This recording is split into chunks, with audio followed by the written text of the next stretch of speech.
Would you rather give your past self advice or ask your future self a question?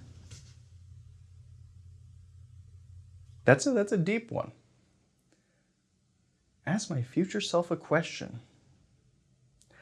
I guess that I only get to do one. Those are both very they feel like that those are both really positive things. I'm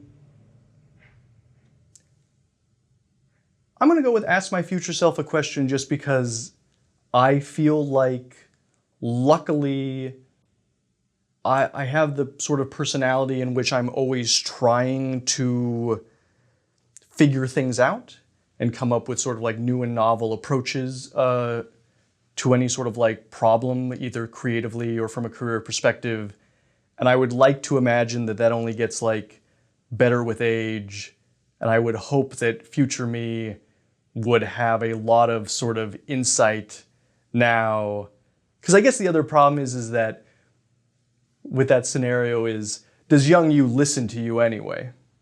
Right? Because that's, I feel again, at least myself and a lot of people, I think that you are a lot more headstrong when you haven't had as much experience and you haven't failed in whatever crazy ways that you failed, right? You think everything that you're going to do is the correct answer.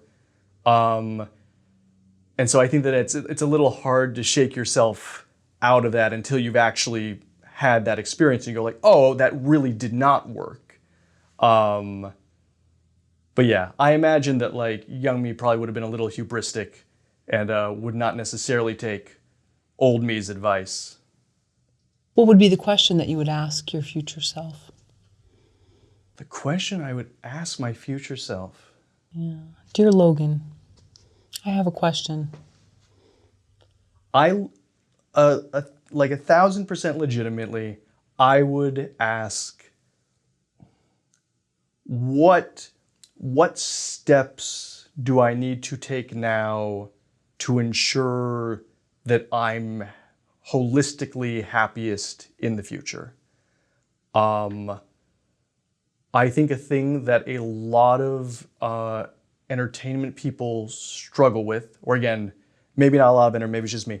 But I think that, like, at least for me personally, it's this sort of idea of like, again, of chasing something that makes you like feel fulfilled, right? It's very easy to be like, oh, okay, I've never had a movie made. Okay, I had a movie made, but it wasn't a big enough movie. How do I get a bigger movie made? Okay, but it didn't star these.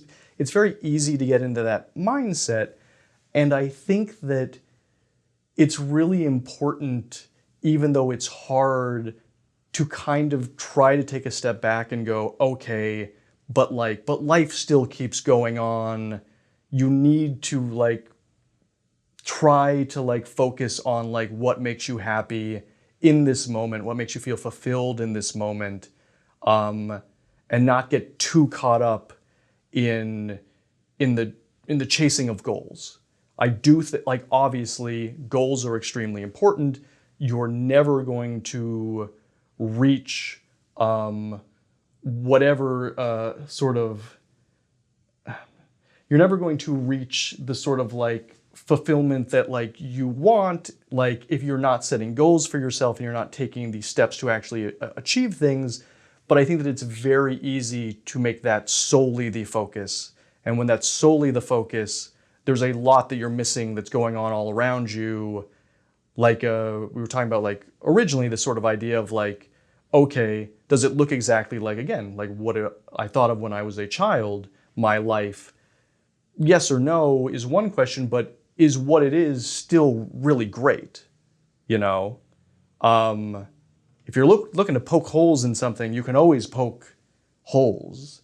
Like, I'm sure that the richest, most successful people on planet Earth have all the same problems that like everyone has, and the same sort of like, and the same sort of regrets and the same sort of like lack of, you know, whatever they feel like they're missing.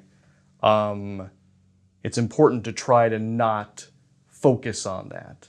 And so bringing it back around, I think that that's what I would be most interested in, what strategies future me has come up with to effectively like live in the moment and not get caught up in all the what ifs.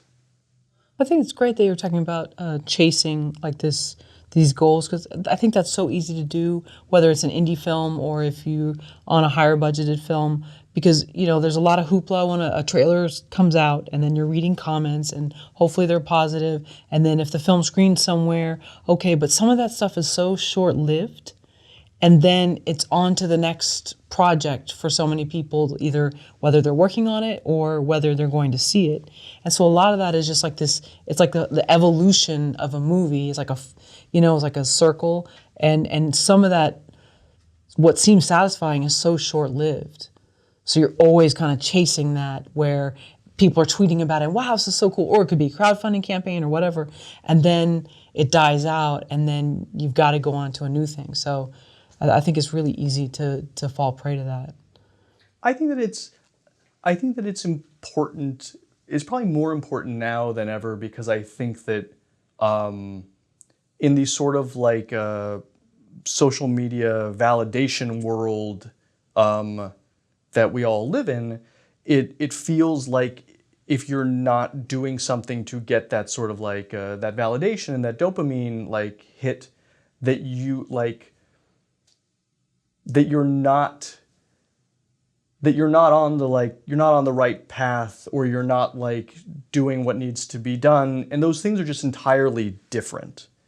Like, regardless of whether or not you have something to like showcase in a moment, it shouldn't be about that. And I think that, again, that's a thing that also lends itself to feeling like, oh, well, I should be chasing this. And there's reasons that is important, but it's not holistically the most important thing. Usually the most important things are things that you're not like, able to talk about or showcase or draw attention to, right? Like when you actually like sit down to do the work, like nobody's giving you attention for that. Nobody's validating for you for that. You have to validate yourself. So yeah, I do feel like more so than, I think it's always been an issue to be aware of, but I feel like more so than ever, it's something to be like cognizant of, to not get caught up too much in that and sort of lose the forest for the trees, I guess.